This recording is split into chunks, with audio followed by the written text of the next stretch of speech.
You are listening to the Independent Dealer Podcast with hosts Luke Godwin and Jeff Watson. Hello and welcome to the Independent Dealer Podcast, brought to you by Buckeye Dealership Consulting. Luke, we are going to have another installment of our How I Built This series this week. This is some of my favorite episodes, some of the best episodes we ever get feedback on. We all love to hear other people in pain. Other people suffering, other people been down the road that we've been down, and did it better, did it worse. It is great. Go ahead, Jeff. Sorry. Introduce our guest. So Hubert Keller from Keller's Auto Sales in Savannah, Georgia. And, I met Hubert at a DPG meeting in January, and he's like, "Hey, I'm a big fan of yours, or a big fan of y'all's." I'm like, "Really? People listen, Jeff?" Yeah. So, And of course, what they asked me, what's the first thing Hubert asked me? Where's Jeff? Are you really that good looking in person? Oh, yeah. Wow. Yeah. I love that. Guys. Keep it up. Please keep it up. But what's great is these episodes really teach us a lot, Jeff. You know, we're out here trying to help other dealers. And, you know, the byproduct is we learn a lot ourselves. And, Hubert is a retail dealer down in Savannah, just crushing it, selling a ton of cars, and really hadn't been at it all that long. He's Quality Dealer of the Year for Georgia back in 2017. So just really runs a great operation. I don't get to Savannah much. That might seem crazy, but it's only 2 hours from here. But in South Carolina, we consider Savannah a cheap man, a poor man's Charleston. So we just don't go there. We go to Charleston. Yeah, very similar. Anyway, all right, Hubert, yeah. Let's get going here. Thanks for being with us. Thanks for having me, guys. Appreciate to be here. Hey, so start me from the beginning. I want to know how you got into it. I'm seeing your website. I looked through your cars. Like, you sell some good cars. You've got a ton of cars on your website. And you mentioned before the podcast, you guys are already at 40 this month. And we're recording this like on the 10th of March. Yeah. So you guys are just cranking, like killing it. But take me back to the beginning. Tell us how you got into it, how you got started. Okay, I'll do it as quick as I can. So I had a golf driving range of all things to start with, and then a golf course opened up right by me, started doing the same thing. So I said, well, what am I going to do? And I answered an ad in a paper back when we had papers before the internet, 2000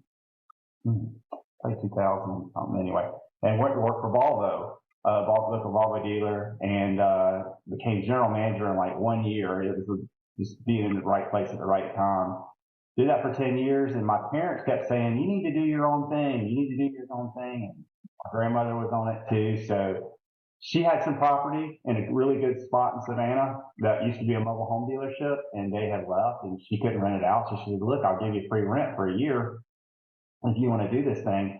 And I said, yeah, I'll do it. And in Georgia, it takes 6 months once you get started to get your license. You have to do the board. And it's prettake complicated. So I was still involved. I was doing all the stuff, to get ready. And then when I finally had to put the sign up for the people to take the picture, and send it to the board, I said, well, I need to tell this guy that I'm going to do my own thing. And he's like, yeah, you could stay. And then a week later, he said, no, you got to go.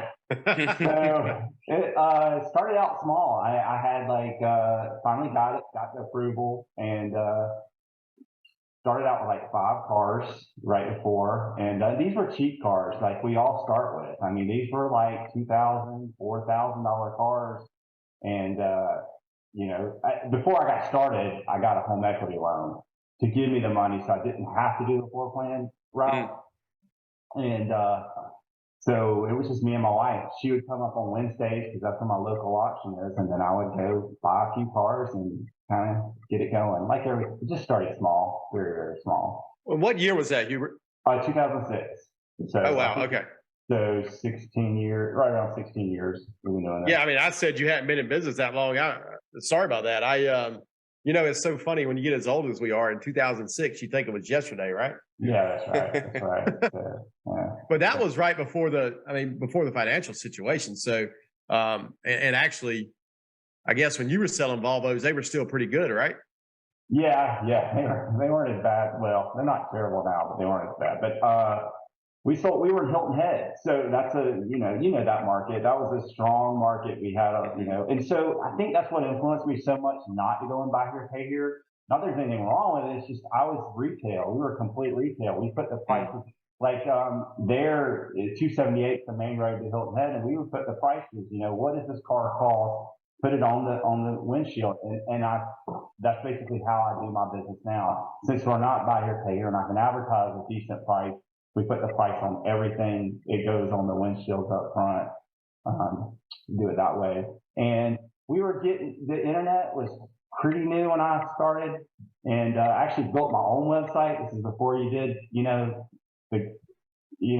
paid people to do it. And we did a WordPress, I think it was, and did a website, and I would manually put them up there. So we started out that first one like 5 cars, and then maybe 6 the next, and then like I don't know, I had to pull the kids out of private school, but then like the 3rd month it kicked, and we sold 15, and I was like, okay, let's go. And we just started out very slow, and then it started to kind of go. Do you feel like over the last, what is that, 17 years or something, do you feel like it's been kind of like just a natural organic growth, and you've just been, 5 to 15 to 30 to 40 to 50, or was there something along that line that kind of shot your trajectory? Or can you point to any one thing where you're like, this is when we went from being a 5 to 15 car a month dealership to a 50 to 80 month dealership? Sure. I would say, the first thing I did was I got on AutoTrader. The guy was begging me to get on AutoTrader. I just never did it. And then again, this is in the internet. It was still, wasn't as big. And that kind of got us some momentum. We noticed that what it is we just learned we could sell different cars. When you start out, you just kind of sell a certain car. Once you learn you can sell another car, then you start buying that car. That's what we find. It's just, and then that kind of, okay, we can sell a Lexus, or we can sell a little bit more expensive car. And I think the internet or getting on AutoTrader first, and then since we got on pretty much all of them. But if I would point to something, I'd say that. So go ahead, Luke. Okay, I was going to say, would you say that that's still one of your highest lead sources, AutoTrader, or do you participate in like Car Gurus and Cars.com and all these other ones? Yeah, AutoTrader's probably, Cars.com is good. We got with them real early too. And Car Gurus, we got with Car Gurus. They did me like they did everybody else. They just got the price up, and we just said no. So we're not on Car Gurus. I'm trying to think. True Cars is really good for us. Because we get a lot of the, and it's not expensive, $750 a month or something like that compared to some of the other ones. And we get a lot of differently. It's just been good. And again, I'm not up front. I'm in the back most of the time. I got some decent managers. So the one questions I don't know a lot about are some of the, I know most of them, but yeah, I work on the cars. Like I'll buy the cars and then I'll go in the back. I'm up to like 3 techs right now, and I finally got one that's good with electrical, but I'm pretty decent with electrical, so I help them diagnose. So I don't up front so much. So how many employees do you have now? Probably 12. I think I've got 4. You want me to break it down? Yeah. 4 salesmen. I got a tag and title lady. She answers the phone. And then I have, and one of the salesmen is my manager. He's my GM. He's my brother-in-law too. He's been with me a good bit. So he's the general manager. And then currently I have 2 detailers. One / detailer does our tires. And then I have 2 techs. And then I have one guy who's been with me for a long time, and I'm trying to train him to buy. And when he's not buying, he helps ordering parts, diagnosing, and he's salaried, and then all my techs, I just salary, So when did you hire your first person? How long in? The first person was probably 3 months in, and that was and it was a retired guy, and he'd work on Saturdays. Because when we opened up the dealership, we had really low goals. I mean, we didn't really set the bar too high. Our goal was to have weekends off, because when you're a new car, you're working. I mean, just eventually have somebody to work to take Saturdays off. and then to have a pool. It was never to actually own the cars in the lot or any of that type of thing. It was a very low goal. And so we did get a guy, he was a retired guy, and he worked Saturdays. So I could kind of spend Saturdays with the family. And so that was my first guy. And then I hired a girl, and then she would work, 40 hours a week, and then we just kind of grew from there. And we've been at 4 salesmen for a very long time. I would say I've been at 4 salesmen for the back, maybe not as strong because the cars used to not be as bad as they are now. So I was able, with me and another guy, I'd buy them and we could make it work. It's totally, as y'all know, totally different now. There's a lot more problem cars out there, but I've had 4, I'd say for at least 10 years, I've had 4 salesmen. And how many cars do you average in a month? So we did 92 in December. We're at 80 something in January and 76.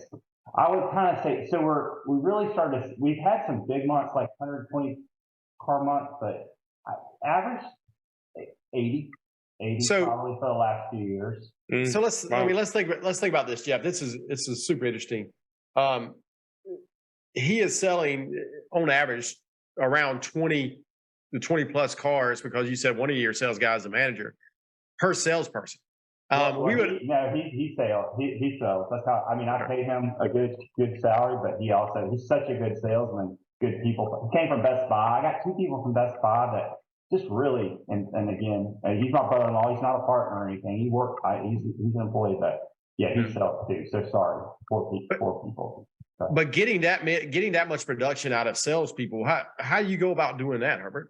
Hubert? We have, and again, I stole the pay from Volvo. We pay an hourly wage, and then a per car basis, and then they get paid for the trade-in, just a bunch of back end stuff. But they make my top guy. I hate to say, because I know they're going to watch this, but I would say none of the salesmen. I'll just say it this way: none of the salesmen make under probably $75,000 a year, and some the better ones make a little bit more, but yeah. And then my manager, of course, makes more than that. Hey, y'all! Sorry to break in.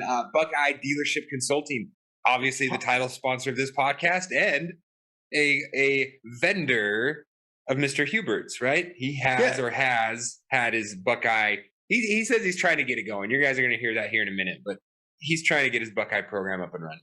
Yeah, it's funny, Jeff. You just said y'all there. I like that. We're talking to a Southern dealer, and you saying y'all. But I'm in Southern Utah. I say y'all. Reinsurance is not just for buy here, pay here stores. It's for retail stores as well. There's so many different ways to make money using your reinsurance company. I just made the full switch to Buckeye. I've been using some of their products for a while. We just finally moved all our warranty and everything over there. I tell you, the staff they have, super helpful, walked me through the whole process. And I've been with, part of mine has been with another company for 12 years, and we had a lot going on. So to kind of move everything was a big deal. But Buckeye, the people there made it seamless, made it easy, so it can be done. Just because you're with another reinsurance company doesn't mean you have to stay there. Ooh. All right. Back to the episode. That's great production, though.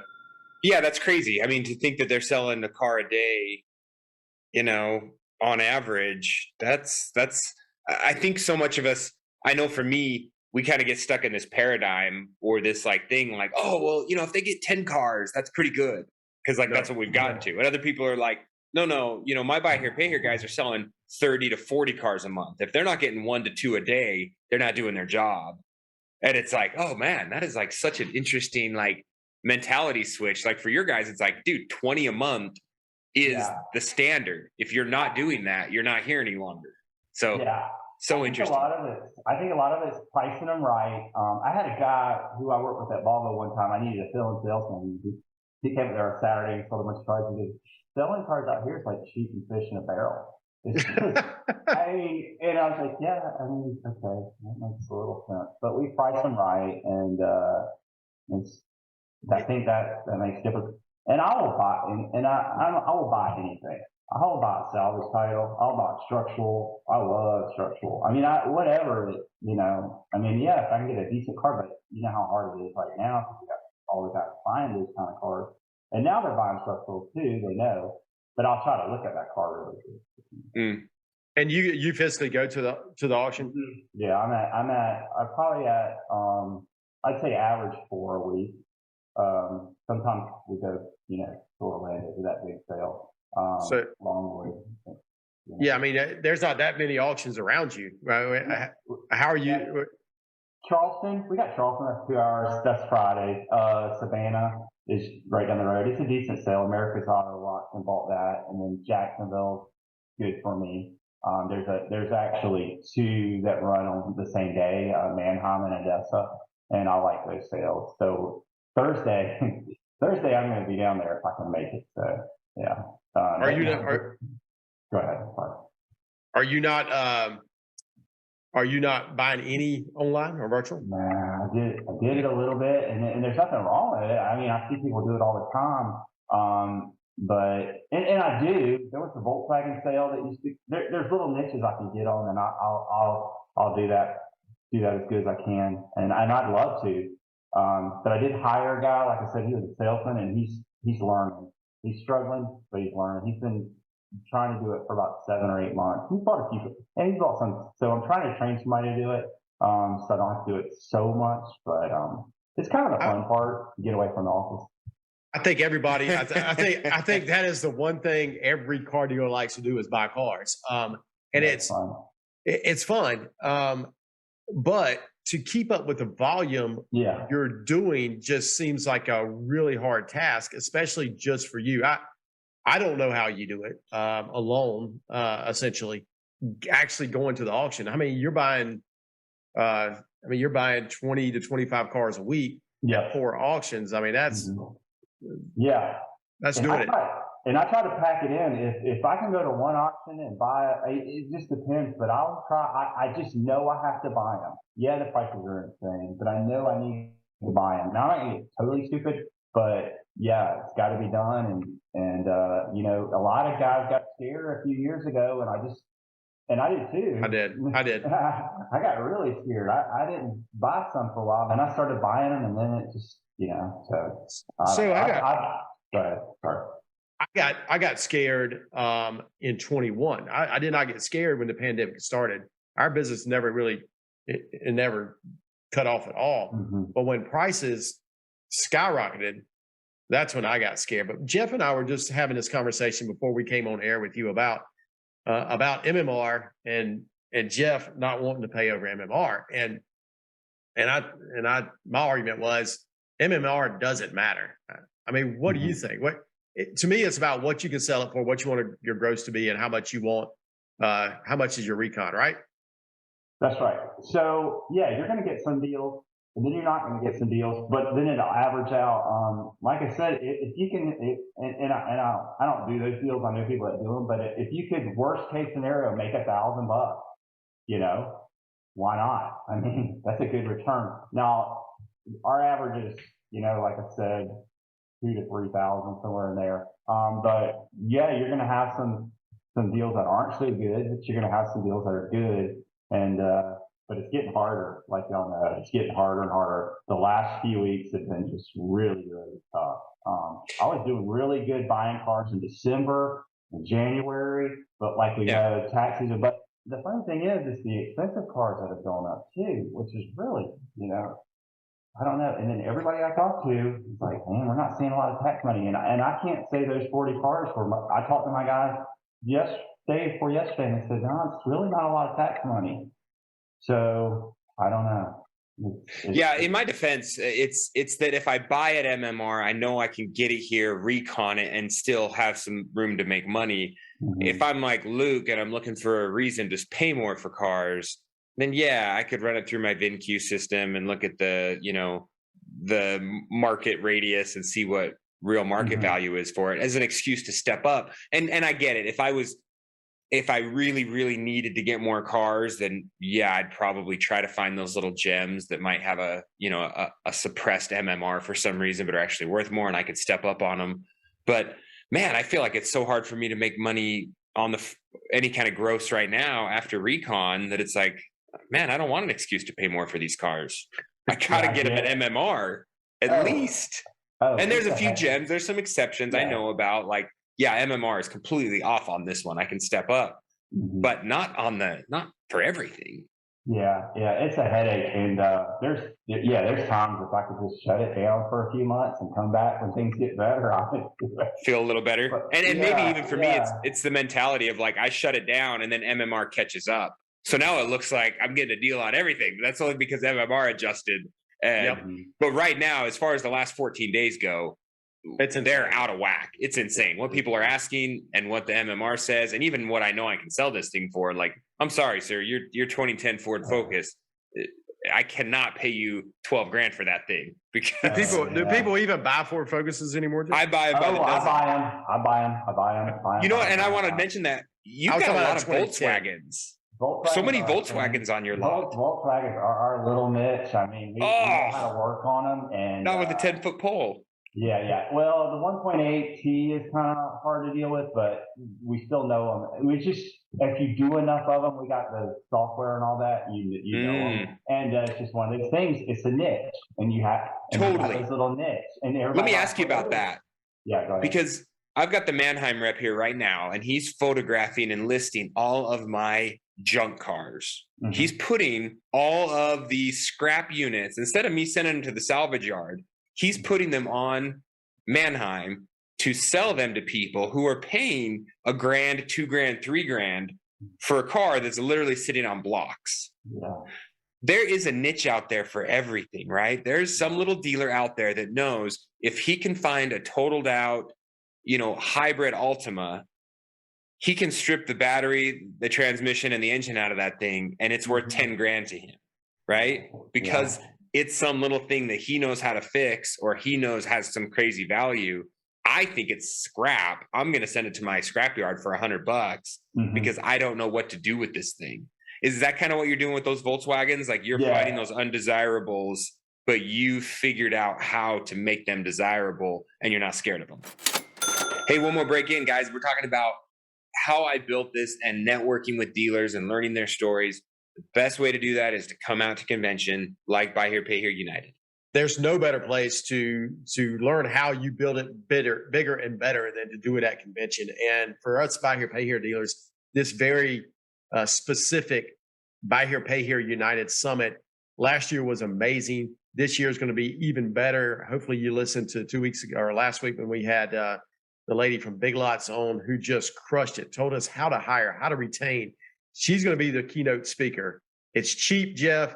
Mm-hmm. You're at the Bellagio. It's going to be a lot of fun. Hopefully you'll stay at the Bellagio. You may drive home. Who knows with you? If you need a room, you can come stay at my place. It's going to be great. We will see you there. Jump on now, buyherepayhereunited.com. Get signed up. Well, before the pandemic, nobody bought Volkswagens anyway. Everybody was scared of them, and I was buying them. So we got to where we knew them. And now, if they got decent miles, you can watch a Volkswagen do crazy running. But if it's got over 100,000 miles, most people don't want it. And like I said, there's so many little things. I mean, you just figured them out. And we do get them. They do get us sometimes, but never buy a hybrid Volkswagen. I bought one of those. But a hybrid, you saying? Yeah, they make a hybrid Volkswagen or Jetta, and it was a disaster. Yeah, I bought an e-Golf once. Yeah, e-Golf. I've seen those. But we used it for and a TDI got us one time. The fuel pump exploded and ruined the engine. Believe it or not, yeah. So. I used to sell a bunch of TDIs. Yes, on that buyback. Yes, that was a good few years when you could buy those. Some of them, they would sell them for like $4,000. They bought over $4,000, yes, yours. And now it's a $12,000 car probably. But. Yeah.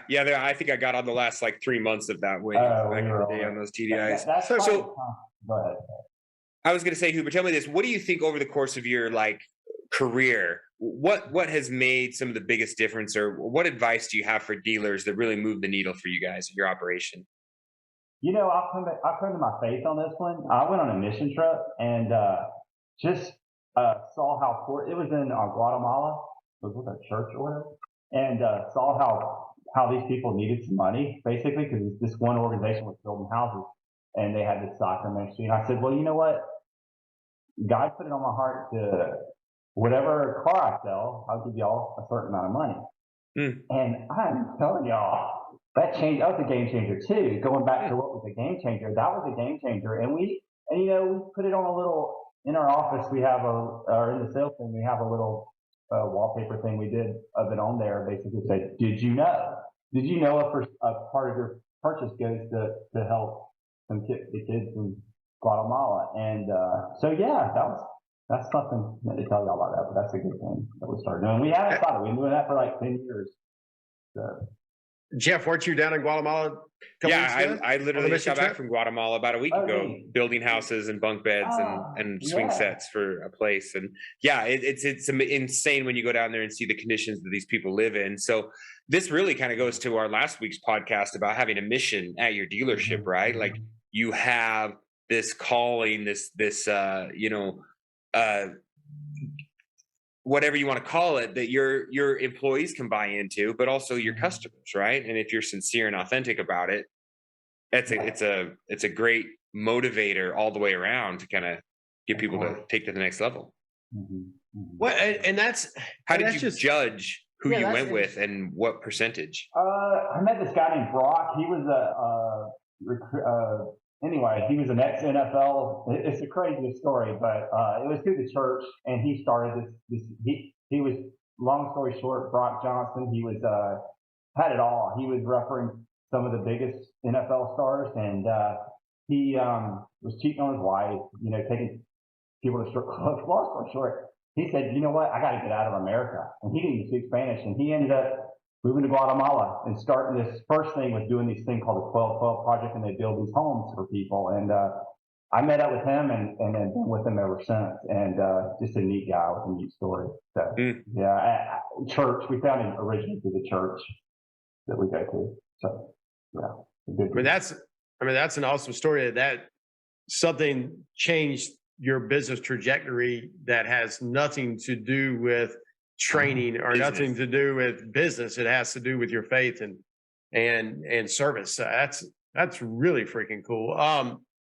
What is the one thing that's happened that's really hurt your business? Something that you wish you wouldn't have done? That's a good question. What hurt my business? I probably try to do too much. Like I don't delegate as well as I should. I'm always, in the back or micromanaging. So maybe if I wasn't so much like that, it would be less stress on me, because I will say this: stress is a killer.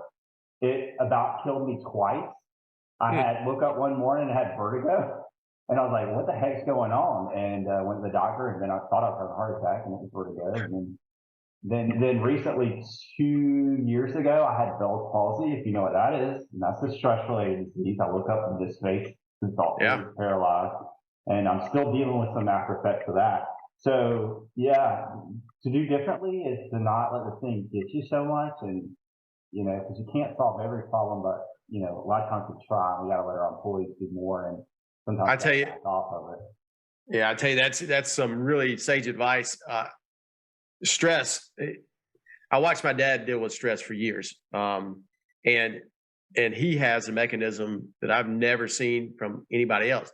He just doesn't give a shit. And and it's just amazing that he just lets it all bounce off of him. And to me, I was just stressed out all the time. And I was like, and he's like, what?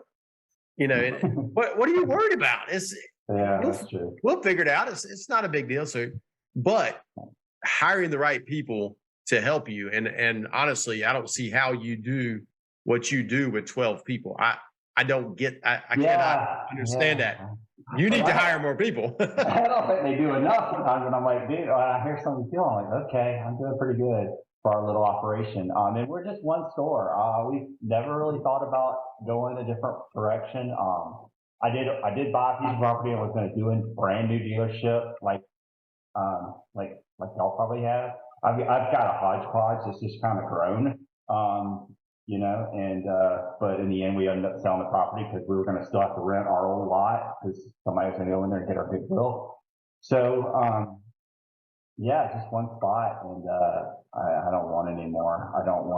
Yeah, it looks great. Do you worry about being that close to the high-powered pressure power lines? Yeah, it's a little nuts. We were doing some electrical stuff, and this thing started arcing on us, and we were like, "Oh gosh!" You guys look at literally. It was like a foggy day, and you could basically see the power jumping. I was like, "Crap."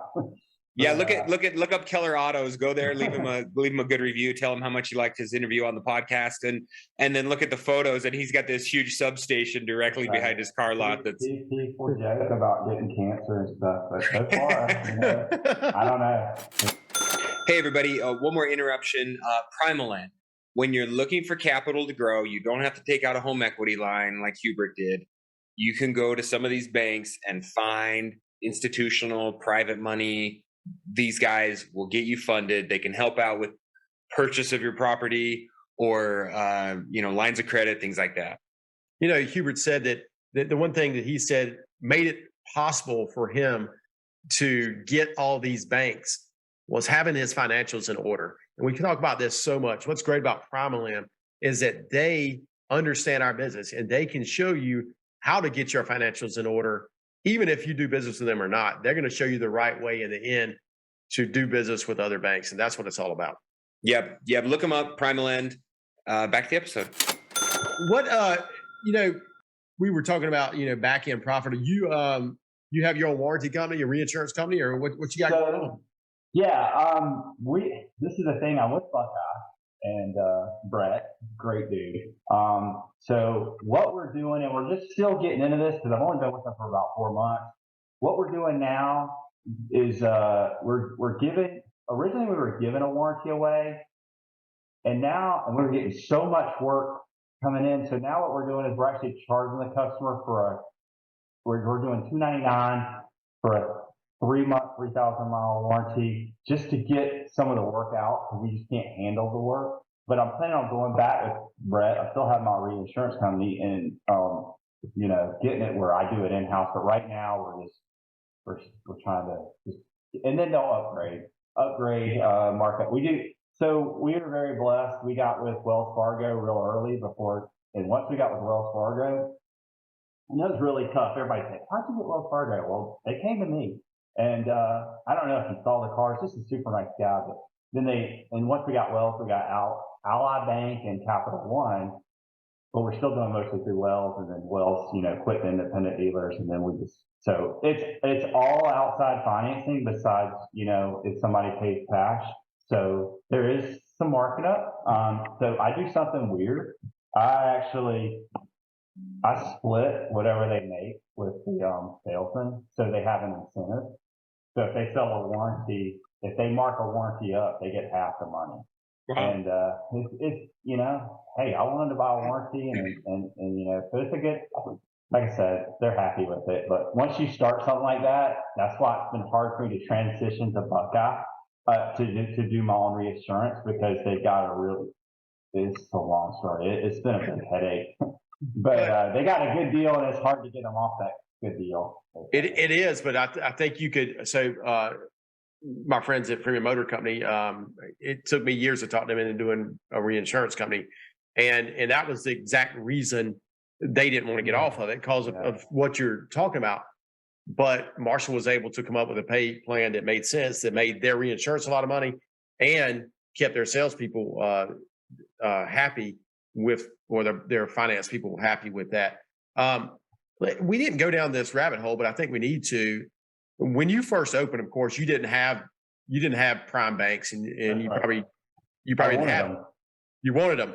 Let's talk about the journey, how you got to having Wells and to Ally. Who did you start with? How long did it take you to get these banks? So, we could have never gotten anything like that when we first got started. When I was in the new car business, I had the relationships with some of them, but and one of my Ally rep is the same rep I had when I was at Volvos. But I think it's keeping your financial house in order.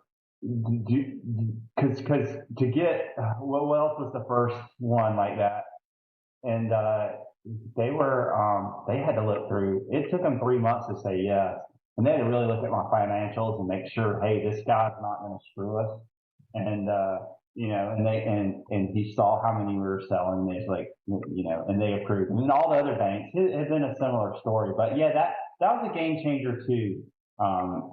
Getting those banks,